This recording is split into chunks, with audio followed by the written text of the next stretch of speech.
복음 5장 30절에서 47절까지 우리 한 절씩 교독하도록 하겠습니다. 제가 먼저 읽겠습니다. 내가 아무것도 스스로 할 수 없노라. 듣는 대로 심판하노니 나는 나의 뜻대로 하려 하지 않고 나를 보내신 이의 뜻대로 하려 함으로 내 심판은 의로우니라. 내가 만일 나를 위하여 증언하면 내 증언은 참되지 아니하되 나를 위하여 증언하시는 이가 따로 있으니 나를 위하여 증언하시는 그 증언이 참인 줄 아노라. 너희가 요한에게 사람을 보내매 요한이 진리에 대하여 증언하였느니라. 그러나 나는 사람에게 증언을 취하지 아니하노라. 다만 이 말을 하는 것은 너희로 구원받게 하려 함이니라. 요한은 켜서 비추이는 등불이라. 너희가 한때 그 빛에 즐거이 있기를 원하였거니와 내게는 요한의 증거보다 더 큰 증거가 있으니 아버지께서 내게 주사 이루게 하시는 역사 곧 내가 하는 그 역사가 아버지께서 나를 보내신 것을 나를 위하여 증언하는 것이요 또한 나를 보내신 아버지께서 친히 나를 위하여 증언하셨느니라. 너희는 아무 때에도 그 음성을 듣지 못하였고 그 영상을 보지 못하였으며 그 말씀이 너희 속에 거하지 아니하니 이는 그가 보내신 이를 믿지 아니함이라. 너희가 성경에서 영생을 얻는 줄 생각하고 성경을 연구하거니와 이 성경이 곧 내게 대하여 증언하는 것이니라. 그러나 너희가 영생을 얻기 위하여 내게 오기를 원하지 아니하는도다. 나는 사람에게서 영광을 취하지 아니하노라. 다만 하나님을 사랑하는 것이 너희 속에 있음을 알았노라. 내 아버지의 이름으로 왔음에 너희가 영접하지 아니하나 만일 다른 사람이 자기 이름으로 오면 영접하리라. 너희가 서로 영광을 취하고 유일하신 하나님께로부터 오는 영광은 구하지 아니하니 어찌 나를 믿을 수 있느냐. 내가 너희를 아버지께 고발할까 생각하지 말라. 너희를 고발하는 이가 있으니 곧 너희가 바라는 자 모세니라.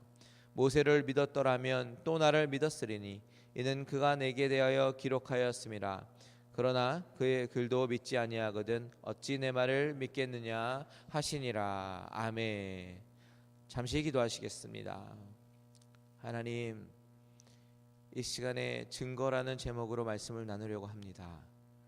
하나님, 주님께서 제 입술 가운데 친히 함께하여 주셔서 하나님의 말씀 온전하게 바르게 잘 전할 수 있도록 인도하여 주시고 듣는 자들에게 하나님의 은혜가 충만히 넘치는 귀한 시간 될 수 있도록 주님 인도하여 주시옵소서. 하나님의 말씀이 살았고 운동력이 있어서 그 말씀의 능력으로 우리 자신이 깨어지게 하시고 하나님 말씀 앞에 무너지는 우리 자아를 경험하게 하여 주시옵소서. 예수님의 이름으로 기도합니다. 아멘. 오늘은 증거라는 제목으로 말씀을 나누려고 합니다. 우리가 가끔 사극을 보면 암행어사 스토리가 나오는 그런 사극이 간혹가다 나옵니다. 춘향전이 그렇잖아요. 그런데 암행어사 출두요 라고 외치면 도대체 어디 숨어 있었든지 모르는 포졸들이 갑자기 막 등장하고요. 그리고 행색이 초라했던 그런 거지와 같았던 그런 암행어사가 나타나서 마패를 딱 내놉니다. 마패를 보는 순간 사또와 이방은 벌벌 떨고 그리고 갑자기 거지였는 줄 알았던 암행어사가 나타나서 당당하게 심판을 하는 것을 봅니다. 이 암행어사는 때로는 일부러 거지 행색을 해서 그런지 모르지만 겉으로 봐서는 이 사람이 거지인지 몰락한 양반인지 아니면 암행어사인지 알 도리가 없습니다. 다만 그를 암행어사라고 증명해 줄 수 있는 것은 마패입니다. 마패는 임금이 이제는 비밀 수행을 맡기면서 이제 고을과 마을 사람들을 다니면서 백성들을 돌보면서 그리고 탐관 오리들을 적발하고 그리고 백성들을 안위를 살피라라는 그런 미션을 주면서 마패를 쥐어주게 되잖아요. 그러니까 겉으로 봤을 때는 거지인지 아닌지 모르지만 마패를 꺼내는 그 순간 그 사람은 암행어사로 등극을 하게 되는 것입니다. 제가 왜 이 마패 이야기로 이 이야기를 시작을 하냐면 오늘 우리가 읽은 이 본문의 말씀은 그동안 유대인과 예수님과 계속해서 논쟁을 하시면서 예수님께서 나는 하나님의 아들이다라고, 우리 지난주에 설교 제목이 예수님은 하나님의 아들이십니다라는 제목으로 말씀을 나눴는데, 예수님께서 하나님의 아들이시다라고 말씀을 하셨는데, 그것을 듣고 난 유대인들의 그 반응이 정말 너무 불쾌한 거예요. 신성모독도 아니고 너무 불편하고 불쾌한 나머지 그 사람을, 예수님을 죽이려고 작정했다라는 겁니다. 본문에 나오는 유대인들이 어떤 사람이었습니까? 예수님이 하나님의 아들이라고? 이런 참남한 말을 하다니, 이건 신성모독이야 라고 그렇게 생각했던 사람들, 그 사람들은 유대인이지 않습니까? 그 예수가 하나님의 아들이라고 그렇게 말하는 증거가 무엇인가 라는 것입니다. 내가 아맹어사요 라고 말하는 사람에게 그럼 마패가 어디 있습니까? 라고 물어보는 것처럼, 예수님이 하나님의 아들이십니다 라고 말을 할 때, 그렇다면 그 근거가 어디 있습니까? 그 증거가 무엇이냐라는 의문을 품었던 유대인들에게 주님은 내가 하나님의 아들인 근거와 증거는 이런 것입니다, 이런 것이다 라고 말해주고 있는 본문이 바로 오늘 본문이다 라는 것입니다. 요한복음 5장에 등장하는 유대인들, 이 사람들은요 38년 된 병자를 고치신 장면을 바라보고 처음에는 그 병자에게 안식일을 범했다라고 정죄를 했습니다. 자리에서 일어나서 그 자리를 들고 걸어갔다, 안식일에 그것을 가지고 안식일을 범했다라고 지적을 했지만, 나중에는 그렇다면 그 병자를 고치신 이가 누구인가 따지기 시작하면서 예수님이 안식일의 규율을 범했다라고 생각을 했습니다. 그래서 예수님을 박해하게 된 계기가 되었지 않습니까? 그때 예수님께서 뭐라고 말씀하시냐면, 그들의 불난 집에 부채질하는 격으로 아버지가 일하시니 나도 일한다 라고 말씀하셨습니다. 그래서 18절에 뭐라고 되어 있냐면, 유대인들이 이로 말미암아 더욱 예수를 죽이고자 하니 이는 안식일을 범할 뿐만 아니라 하나님을 자기의 친아버지라 하여 자기를 하나님과 동등으로 삼으심이로라. 더욱 예수를 죽이고자 했다라고 성경은 말을 하고 있습니다. 왜 그렇습니까? 인정할 수 없다는 거예요. 예수님이 하나님의 아들임을 인정할 수 없다라는 것입니다. 그런데 이런 유대인들의 반응 앞에서 주님께서 뭐라고 말씀하시냐면, 오늘 보면 31절 다 같이 읽겠습니다. 시작. 내가 만일 나를 위하여 증언하면 내 증언은 참되지 아니하되. 무슨 말씀입니까? 예수님이 만일 하나님의 아들이라고 스스로 주장을 하면 그 증언은 참되지 아니하되, 즉 거짓으로 오해받을 수도 있다라는 뜻입니다. 예수님께서도 자신이 하나님의 아들이라는 주장을 하기 위해서는 객관적인 어떤 증거가 필요하다라는 것을 인정하시는 것입니다. 그래서 예수님은 그가 하나님의 아들임을 입증하기 위해서 세 가지 증거를 내놓는데, 첫 번째는 세례 요한의 증거, 그리고 두 번째는 표적의 증거, 그리고 세 번째는 성경의 증거, 이 세 가지를 얘기하고 있습니다. 다 같이 한번 따라해 볼까요? 세례 요한의 증거, 표적의 증거, 성경의 증거. 마치 아맹어사가 마패를 딱 내보이듯이 내가 아맹어사다라고 마패를 보이는 것처럼, 예수님께서 세 가지 증거, 그러니까 세례 요한으로부터, 그리고 표적으로부터, 그리고 성경에서 증거하는 것을 통해서 내가 바로 하나님의 아들이다라는 것을 증거하고 있다라는 것입니다. 오늘 이 세 가지 증거를 살펴보면서 은혜를 나누려고 하는데요, 먼저 첫 번째 증거가 뭐였어요? 세례 요한의 증거였습니다. 우리 33절에서 35절 제가 읽겠습니다. 너희가 요한에게 사람을 보내매 요한이 진리에 대하여 증언하였느니라. 그러나 나는 사람에게서 증언을 취하지 아니하노라. 다만 이 말을 하는 것은 너희로 구원을 받게 하려 함이니라. 요한은 켜서 비추이는 등불이라. 너희가 한때 그 빛에 즐거이 있기를 원하였거니와. 여러분, 세례 요한은 어떤 사람이었습니까? 33절을 바탕으로 말씀드리면, 세례 요한은 진리에 대해서 증언하였던 사람이었습니다. 여기서 진리라고 하는 것은 세례 요한이 외쳤던 것입니다. 늘 외쳤던 것, 광야의 소리가 되어 외쳤던 것, 그게 뭐냐면 보라, 세상 죄를 지고 가는 하나님의 어린 양이다. 그가 예수님을 메시아로 선포하고 자기 자신은 예수님을 증거하는 삶이라고 자기를 소개하고 있습니다. 그러면서 예수님을 하나님의 아들이시다라는 것을 아주 충실하게 증거했던 선지자였습니다. 많은 사람들이 그를 따랐습니다. 근데 자신은 그 인기에 연연하지 않았어요. 왜냐하면 자신의 사명을 똑바로 알았기 때문입니다. 어제 최용주 목사님께서 말씀 전하시면서 우리가 하나님이 나에게 말씀하신 대로 그 사명대로 사는 것이 얼마나 중요한가에 대해서 말씀하셨는데, 요한이 자신이 이 땅에 있는 목적, 하나님께서 이 땅에 부르신 목적을 정확하게 깨달았고 예수님이 하나님의 아들임을 거침없이 전하고 다녔습니다. 예수님께서 그 요한을 이제 멘션하는 거예요. 언급하는 겁니다. 그러면서 31절에 내가 나를 위하여 증거하면 내 증거는 참되지 아니하지만 요한을 봐라. 요한이 증거하고 있지 않느냐, 요한이 진리를 증언하고 있지 아니하냐라고 말씀을 하고 계시는 거예요. 그 당시 요한의 입지로 볼 때는 정말 많은 제자들이 있었습니다. 많은 사람들이 요한을 따라다녔습니다. 그리고 그의 말을 따랐어요. 근데 요한이 말하고 있는 증언은 어느 정도 신빙성이 있는 증언인데, 봐라, 세례 요한이 저렇게 신빙성 있게 나에 대해서 증거하고 있지 않느냐라고 예수님께서 그 증거를 말씀하고 계시는 거예요. 그런데 예수님은 바로 곧 이어서 말씀하시면서 하지만 나는 그것조차도 증거로 채택하지 않겠다라고 말씀하십니다. 그런 신빙성이 있는 세례 요한의 증언도 증거로 생각하지 않겠다라고 말씀하시는 거예요. 그것이 34절입니다. 34절 같이 읽겠습니다. 시작. 그러나 나는 사람에게서 증언을 취하지 아니하노라.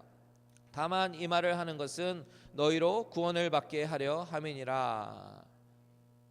요한의 증거를 왜 증거로 채택하지 않았습니까? 왜냐하면 그것은 사람의 증거이기 때문입니다.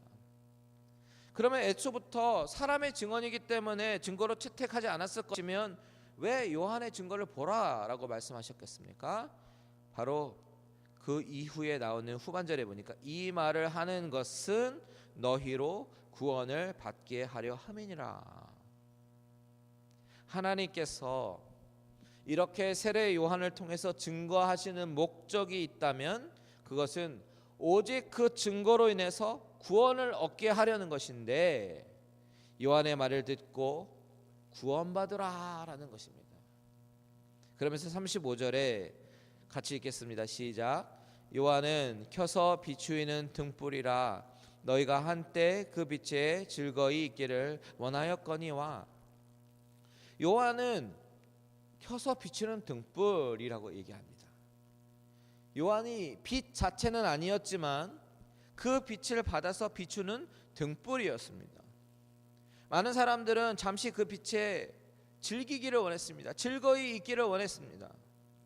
즉 요한이 메시아에 대해서 선포했을 때 그 메시아가, 요한이 가르치는 그 메시아가 로마의 압제로부터 자신들을 구해줄 정치적 메시아다라는 것을 기대를 가지고 즐거워했었다라는 말입니다.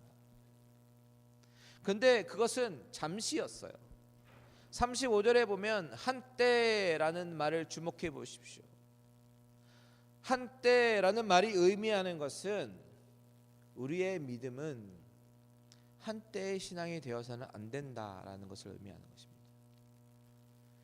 구원으로 인도하는 믿음, 참 믿음은 결코 한시, 한때, 한 타임, 일시적으로 교회에 나오거나 한때 헌신을 하거나 그렇게 돼서는 안 된다라는 것입니다.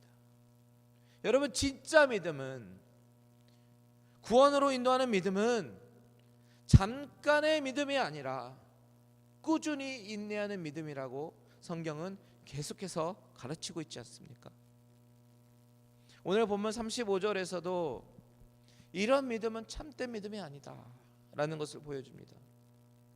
그런데 35절의 뉘앙스는 그들이 기대하던 메시아의 이미지에서 벗어나서 그런 주님의 모습을 보면서 그들이 곧 다 떠난 거예요. 왜냐하면 템포러리 믿음이었기 때문에.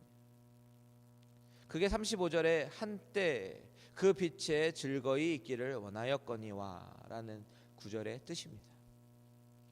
그런데 여러분, 이 본문이 이 시대의 사람들만 그런 일시적이고 한시적인 신앙을 가지고 있었다라는 것을 보여주는 것이 아닙니다. 그것은 현대에 사는 우리에게도 적용이 되는 것이에요. 어떤 사람들은 기독교의 복음의 내용을 제대로 알지 못한 채 교회에 들어옵니다. 그때 다 나름대로의 그런 기대가 있습니다. 교회에 오면 모든 일이 잘 될 것으로 기대하고 복이 내릴 것으로 기대하고 화평의 삶, 행복한 삶, 이런 설교만 기대하고 오는데, 만일 교회가 그들의 기대에 미치지 않는 메시지를 전하고 가르칠 때에 일시적으로 잠깐 즐겁게 교회 생활 하다가 떠납니다.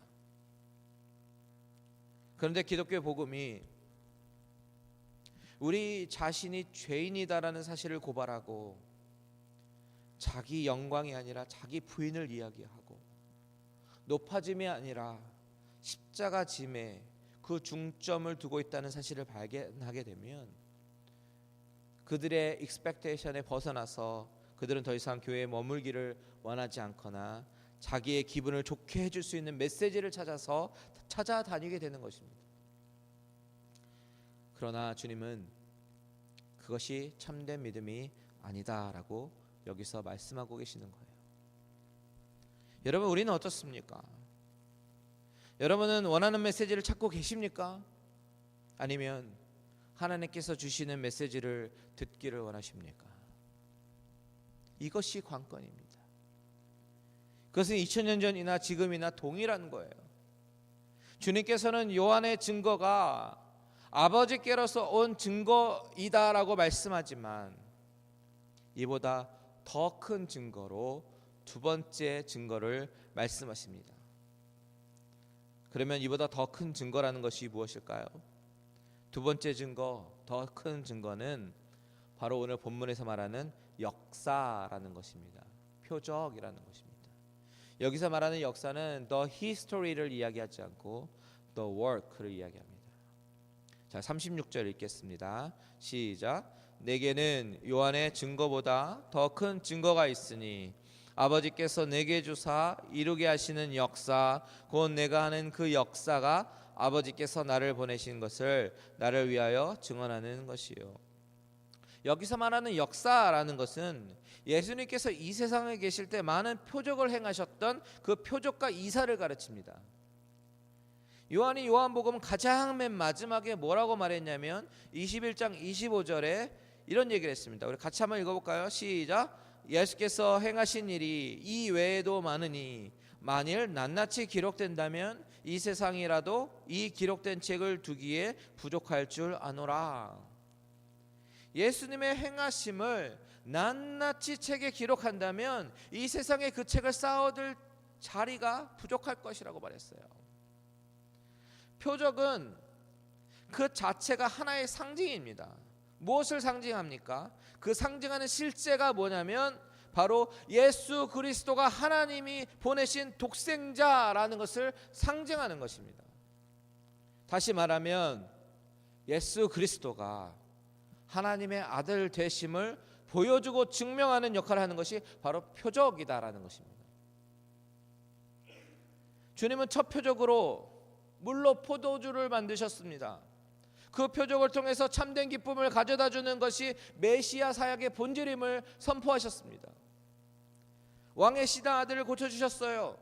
그 표적을 통해서 주님은 죄와 질병을 고쳐주시는 분이시다라는 것을 보여주셨습니다. 베데스다 연못에 38년 된 병자를 고쳐주셨습니다. 이것은 우리가 영적으로 완전히 무능력한 상태에 있을 때 우리를 주권적으로 찾아오셔서 구원하시는 은혜의 하나님이심을 보여줬습니다. 5,000명을 먹이신 하나님, 그것은 우리 영혼의 굶주림을 채워주시는 분이심을 알게 해주는 사건입니다. 소경으로 태어난 자를 고쳐보게 해주신 사건은 예수님께서 세상의 빛으로 오셔서 영적으로 눈먼 자들의 눈을 열어주시고 주님을 보고 구원을 얻게 하시는 분이라는 것을 보여줍니다.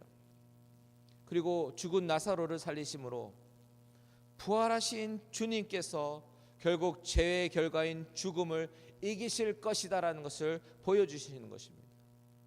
이 모든 표적이 하나같이 그리스도가 누구신지를 보여주는 사인입니다. 사인. 그러므로 주님은 이 표적들을 보고 나를 믿으라 라고 말씀하시는 거예요. 그 표적들은 하나님께서 주시는 증거인 것입니다. 그런데 문제는 뭡니까? 초자연적인 기적이 일어났다고 해서 그 모든 기적이 하나님으로만 오는 것이 아니다라는 것입니다. 그 초자연적인 기적 자체는 그 일을 행하는 자가 하나님께로 왔다는 것을 증명하지 못한다라는 것입니다. 왜 그렇습니까? 사탄도 이런 일을 행할 수 있다라는 거예요. 이것 때문에 요한복음에서는 기적과 표적을 구분하고 있어요.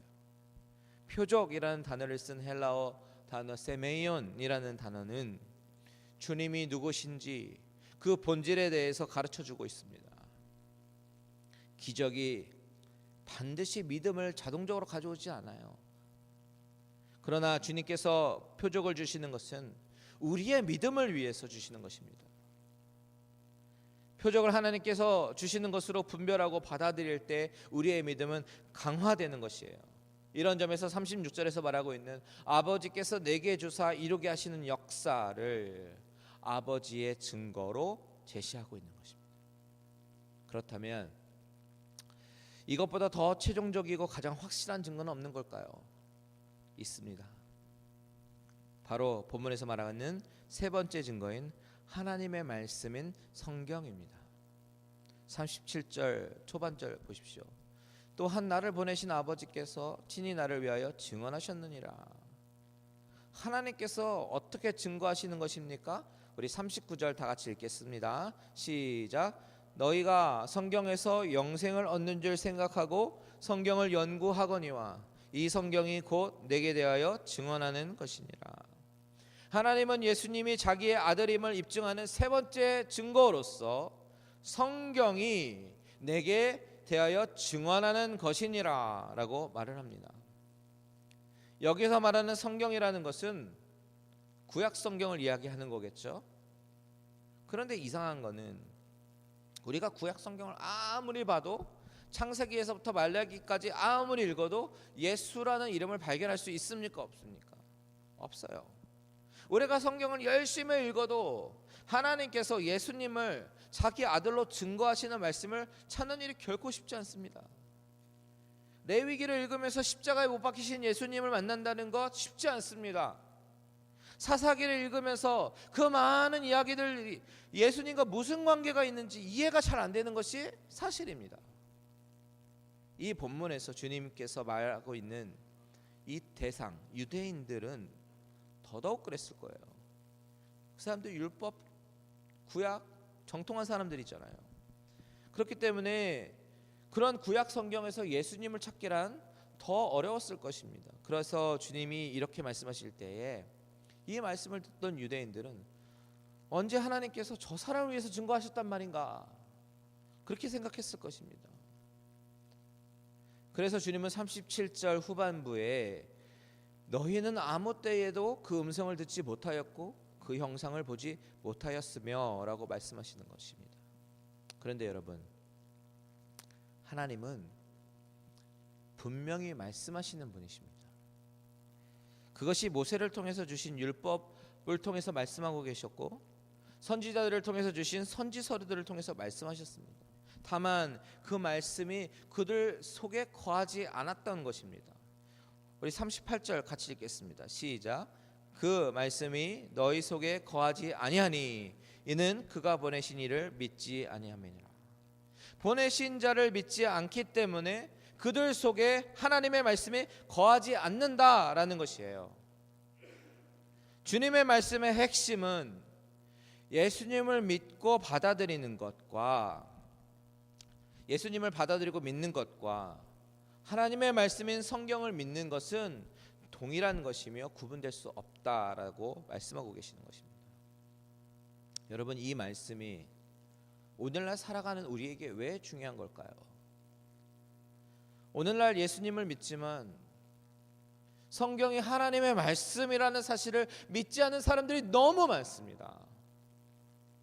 성경은 하나님의 증거인데, 성경은 하나님의 말씀인데 살았고 운동력이 있어서 때로는 우리의 마음을 찌르고 아프게 하고 죄에 대해서 애통하게 만드는 신비한 능력이 있는 말씀인데 이것을 믿지 않는 사람이 너무 많습니다. 여러분, 성경은 하나님께서 직접 말씀하신 증거임을 믿으시기 바랍니다. 성령님께서 감동을 주셔서 오류가 없게 그렇게 쓰게 하셨어요. 성경을 물론 옮겨 쓰다가 카피하다가 막 점이 바뀌고 의미가 살짝 바뀐 것은 있을 수 있습니다. 이것을 가지고 성경에 오류가 있다라고 얘기하는 것은 있을 수가 없어요. 옳은 주장이 아니에요. 이것은 그냥 필자의 오류고 카피하는 사람의 오류지 성경에는 전혀 오류가 없습니다. 왜 그렇습니까? 성경은 하나님의 말씀이기 때문에 그렇습니다. 1.1획도 틀림없으신 전능하신 하나님의 말씀이기 때문입니다. 오늘 본문에서 주님은 성경이 무엇인지 분명히 선언하십니다.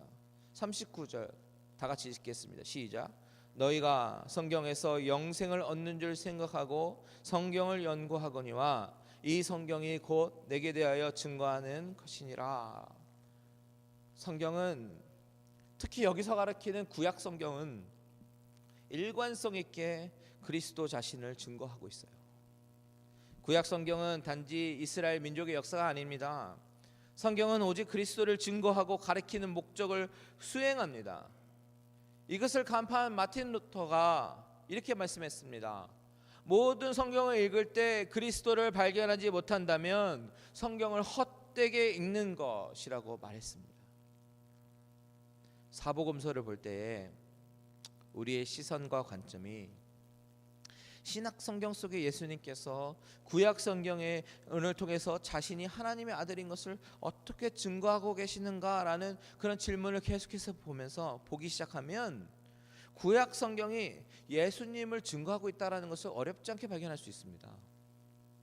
예를 들면 우리가 계속해서 살펴보고 있는 요한복음을 보면 가장 크게 두 파트로 나눠지는데 12장까지 그리고 전반부 13장부터 후반부입니다.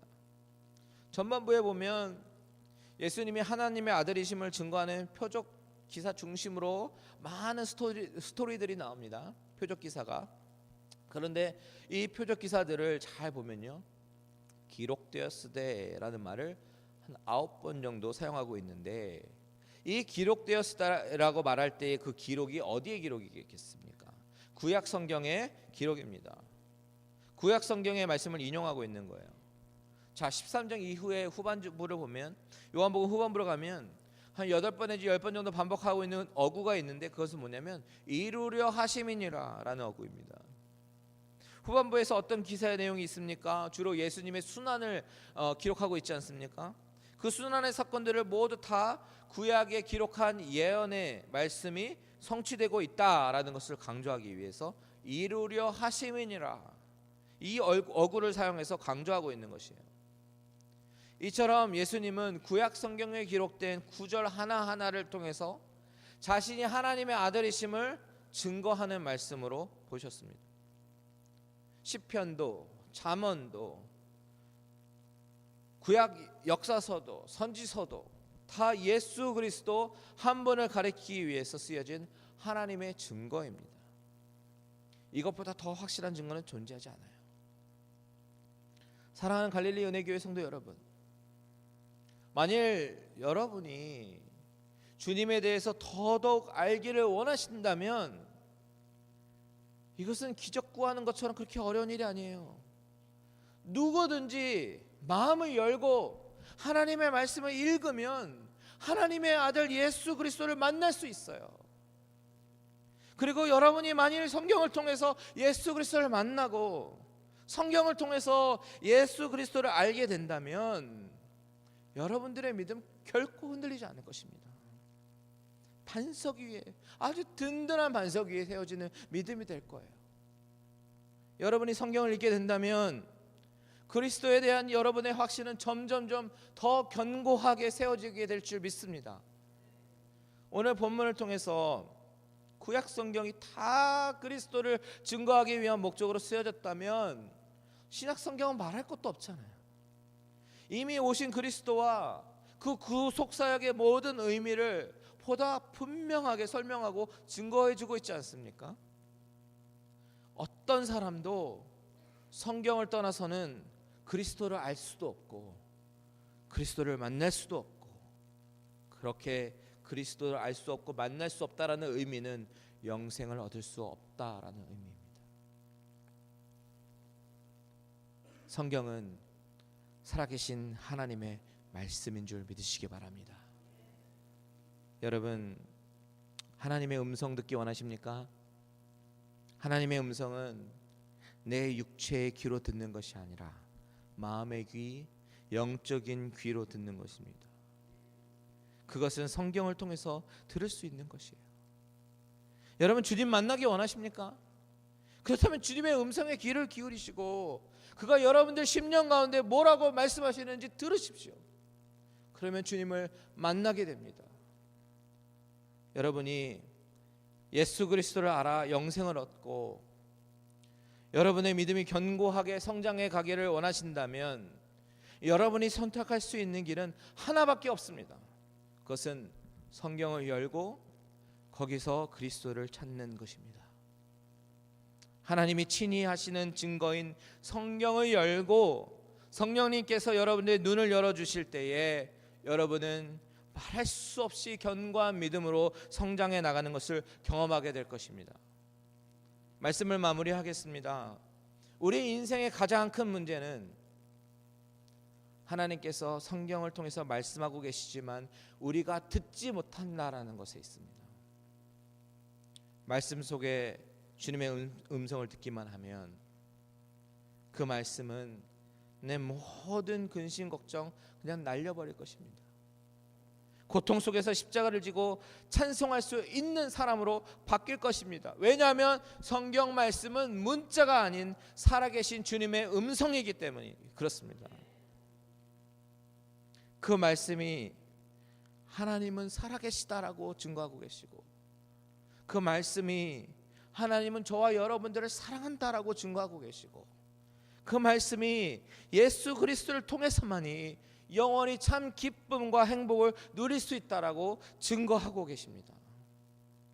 저는 우리 갈릴리 은혜교회 모든 성도들이 성경 속에서 주님의 음성을 듣고 날마다 주님을 만나는 기쁨과 행복을 누릴 수 있게 되시기를 주님의 이름으로 축원드립니다.